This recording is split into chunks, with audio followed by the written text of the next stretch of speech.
Welcome to another video on SRID Cloud. In this video, we want to talk about cryptography, particularly the assurances given by cryptographic system. And then in later videos, we will go into the details.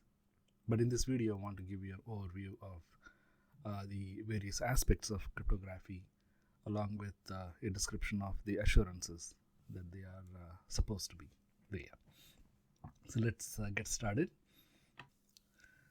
So we are going to see an overview of cryptography, the secret key and public-private key concepts, and then what is the procedure used to execute cryptography in communication between two parties, and then the four cryptographic assurances are listed here: the confidentiality, integrity, authentication, and non-repudiation. So in this video, we'll be talking about two parties, Alice and Bob, communicating with each other. Particularly, Alice is receiving communication from Bob and how that communication can be secure. So to prepare this video, I used the services from Slides Go. Here is the credits. And their slide decks are very useful. They are very colorful as well.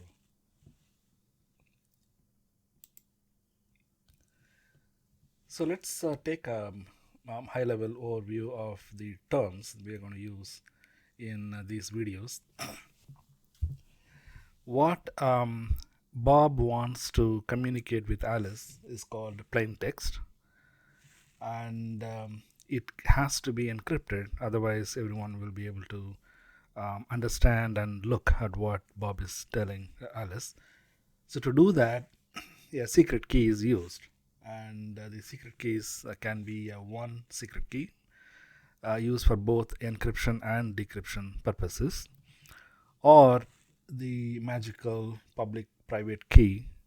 The encryption is done with public key, and the decryption is done with private key. And the public and private keys are related to each other, and we're going to see how that is accomplished. And then what gets produced with the plain text and secret key is ciphertext, and this is what is getting communicated over the wire to the other party, Alice in our case. And Alice will receive the ciphertext, and she will decrypt it to understand what Bob is trying to say. In other words, she will convert ciphertext into plain text. And these are the high-level terms that you need to understand before moving forward. As I said earlier, there are two types of keys. The one is secret key, the other one is public-private key. So the way the secret key works is Bob and Alice will together agree upon a key, and they will use that for both encryption and decryption purposes. But the problem is how to distribute such a secret key. Maybe Bob and Alice should meet somewhere at least once in their lifetimes and then create the secret key, and then they can go on their own ways with the secret key copied with them. Then the secret key will stay with Bob and Alice, and they can use the secret key to encrypt and also to decrypt. So as you can see, the distribution of the key, the secret key, is a problem. What if John and Joe want to talk to each other? They have to agree upon an entirely separate secret key, and that needs to be distributed somehow. Maybe they should meet somewhere and then agree upon the secret key, and then they should go along with that. So the distribution of secret key is a major problem, and to solve that problem, the public-private key was invented. This is purely magical in the sense, Alice, for example, she can create a related public and private keys, and she can keep the private key with her and distribute the public key freely to anybody. She can even put it on the back of her business card or advertise it in a newspaper, whatever. It is open. And whoever wants to talk to Alice, for example Bob, he will use the public key to encrypt the data. And the whole thing is secure because only Alice can decrypt it with her private key. No one else will be able to decrypt whatever ciphertext Bob is producing. And since the private key is not distributed at all, and somehow public key and private key are related to each other, you can encrypt with one and decrypt with the other, is purely magical. So going forward, don't think that only public and private keys are all used in a communicating secure system. Secret keys are still in use, but if the distribution problem is solved, that is a good alternative. So now let's take a look at this secret key in detail, how that works. I already described it.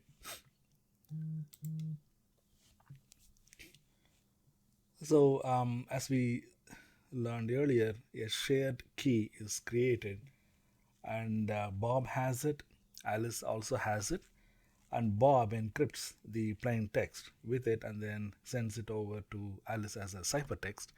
And Alice, she has the same shared key, and with that she decrypts the ciphertext into plain text.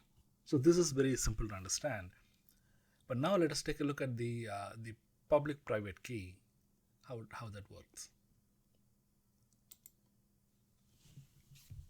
So in a public-private key, Alice generates a public key and a related private key, and then she distributes it freely to Bob, and Bob uses it to encrypt the data and sends it over to Alice in the form of a ciphertext, and Alice decrypts it with the private key, and she understands what Bob is trying to say. Now if you carefully think about it, what if there is a bad guy in between Bob and Alice, and that person also gets the same public key, because Alice distributes the public key freely everywhere. Anyone can get it, and she does it without encryption. The public key is sent to the entire world as a plain text. So the bad guy in between Bob and Alice can also get that. And what if that bad guy can somehow determine the private key out of the public key? Then the whole system will collapse. But however, in reality, the attempt made by the bad guy to create a public key from the private key from the public key is very, very difficult. It will take, with the current computing power we have, it will take several millions of years or whatever to do that. So it is still possible, but it is very, very time consuming effort.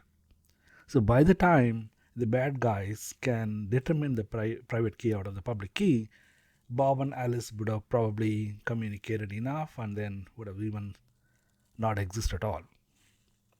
So that is the power of public key and private key idea. So now I would like to show you an example how this is accomplished. Like as I said earlier, Alice will create a public and private key. They're related to each other. How is it done?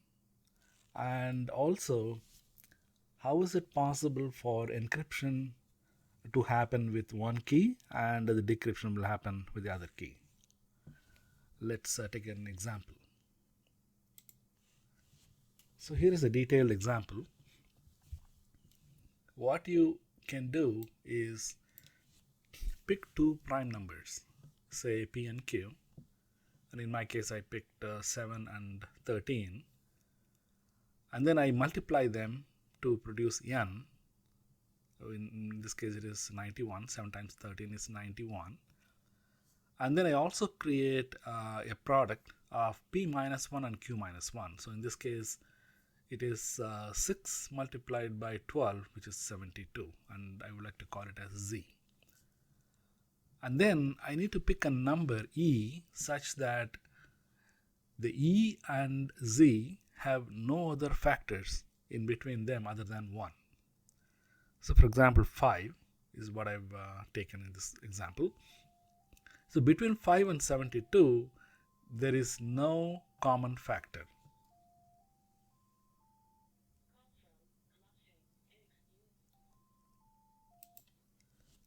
So now we have the public key ready. So the set of n and e, 91 and 5, will form the public key. And then to create the private key, I will calculate a number called d in such a way that when it is multiplied by e and then subtracted 1 from it, and then modulus is taken with z, which is 72, equal to 0. So with various permutations and combinations, I can do this. So in this case, I've determined that number as 29, so that 29 multiplied by 5 is 145, minus 1 is 144, and when modulo 72 is taken on 144, I get 0. So that means the d is a good number. So now we have the private key, which is n and d, 91 and 29. So this is what Alice will do to create the public key and the private key, and she will keep the private key, which is 91 and 29, with her, and publish the public key 91 and 5 to everyone. And Bob now would like to use the public key to communicate with Alice securely. So let us say, for example, if Bob wants to send the number 10 to Alice securely, and he will call the number 10 as plain text in our terminology, and he has the public key from Alice, 91 and 5, which is n and e, and then he will raise the power of plain text to e, that is 10 to the power 5, and then take modulus with the other number in the public key, that is 91, and the resulting number is 82. So 10 to the power 5 modulos 91 is 82. So that is the ciphertext. And he will send that ciphertext to Alice. And nobody can understand what he's trying to say, because he's trying to say the number 10 to Alice, but he's actually sending 82 over the wire. The bad guys in between will only see the ciphertext. So they will assume or maybe misunderstand that Bob is trying to send the number 82 to Alice, but that is not the case. So now Alice receives the ciphertext, which is 82, and she already has her own private key, which is 91 and 29, n and d. And what she will do is raise the power of ciphertext to d, which is 29, and then take the modulus of n, which is 91. So in our case, it is 82 to the power 29, modulus 91 is 10, which is the original text, plain text sent by Bob. So this is how Bob and Alice can securely communicate very, very effectively, and at the same time practically possible without any problems. No bad guys in between can understand what Bob and Alice are trying to say, because the private key is not even distributed. It doesn't even go out of Alice's hands. So now let us take a look at it from a different angle. Let us say there is a bad guy and he gets the public key 91 and 5, and he will try to determine the private key all by himself. So first of all, he needs to understand how to generate the number e out of the public keys. So 91 and 5 are the n and e. From that set, he needs to understand what is e. In this case, it is 5, so that's very easy to do that. And then he needs to go and find out what is z, because without z, he cannot create the private key. That is exactly what Alice did in the first place. She used z. If you look at the step number 6, she multiplied e and d and subtracted 1 from it, and then applied modulo z. To if it is 0, then the d is part of the private key. So the bad guy, even though he has e from the public key, that is number 5, he has to somehow find the z, which is 72, which is the product of p minus 1 and q minus 1. So that will take considerable amount of time. In this example, we have taken such a small bunch of numbers, so maybe it will take about a day or so for the bad guy to guess z, and he can apply the z to calculate the same private key that Alice created, and then he can apply it onto the encrypted text, the ciphertext from Bob. In this case it is 82, and he may get the answer, and he may probably get the data that Bob is trying to communicate to Alice. But in reality, the step number 1 will not be as simple as p equal to 7 and q equal to 13. In reality, the prime numbers picked in the first step itself will be so huge. It may even have thousands of digits in it. Then the bad guy's effort to determine z out of e will take millions of years, or will take longer than the lifetime of Alice and Bob. So this is how the private and public key is so strong and so effective. It's such a magical invention indeed.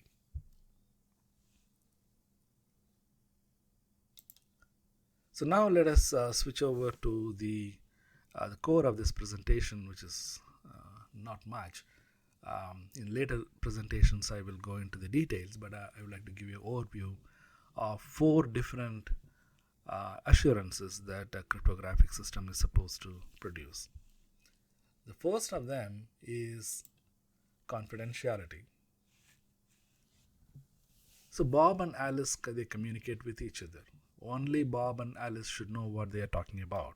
So we already saw that in the form of public key and private key very effectively. It is also possible to do the same with the secret key as well, the one-time secret key, but the chances of failure with the secret key are very, very high, because the secret key needs to be distributed and it may drop out of the hands of Bob and Alice into the bad guys. But in the case of public key and private key, the effectiveness of confidentiality is very, very high, because part of the key is not even distributed at all. So public and private key cryptography helps to achieve confidentiality. But there are some challenges that needs to be understood and handled. What if a bad guy comes in between Bob and Alice creates the public and private key, and she passes the public key to the whole world, and the bad guy intercept, replace the Alice public key with their own public key, and then send it over to Bob. And if Bob thinks that the public key actually came from Alice, but actually it came from bad guys, then he will encrypt it with that public key, the bad public key, and then the imposters, the snooping imposters in between Bob and Alice will be able to decrypt, and then the whole system will collapse. So this needs to be handled properly, and there is a way to do that, which we will see in later videos. So the bottom line is, as long as Bob is 100% sure that the public key came from Alice, then the confidentiality will be achieved effectively. The second assurance that is required in a cryptographic system is authentication.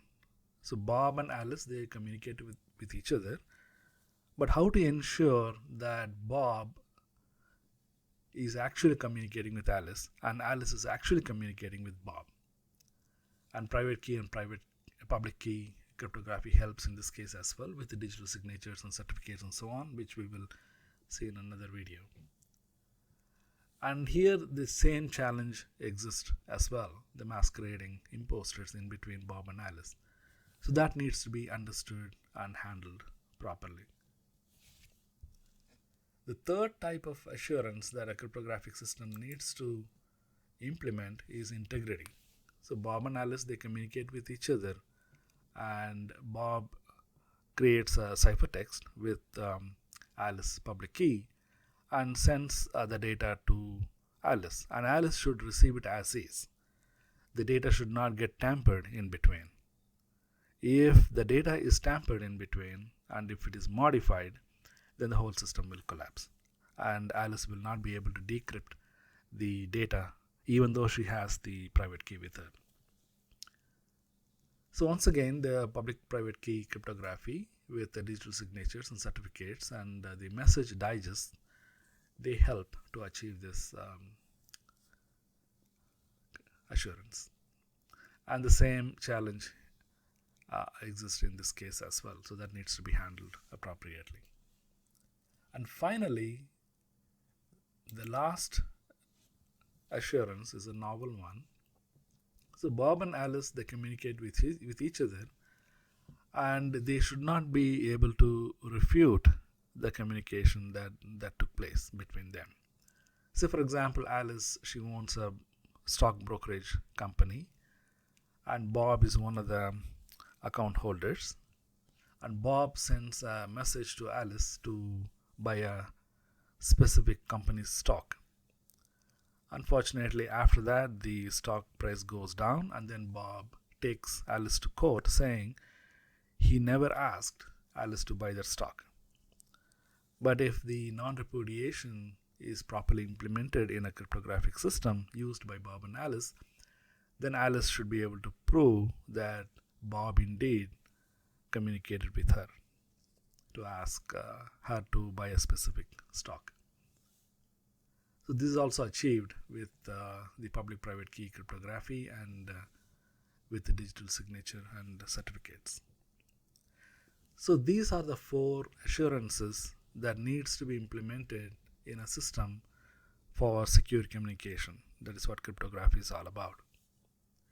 In later videos, I would like to go in detail how it is achieved, how each assurance is achieved, and we will talk about certificates and digital signatures and how private key can be used in a different way, and also how the integrity, how the confidentiality, and how the authentication and non-repudiation assurances are realized. So I hope you enjoyed this video, a very short one, overview of the cryptography for beginners, and I'm planning to produce a lot more videos on this very soon. So have a wonderful day or evening, and bye for now.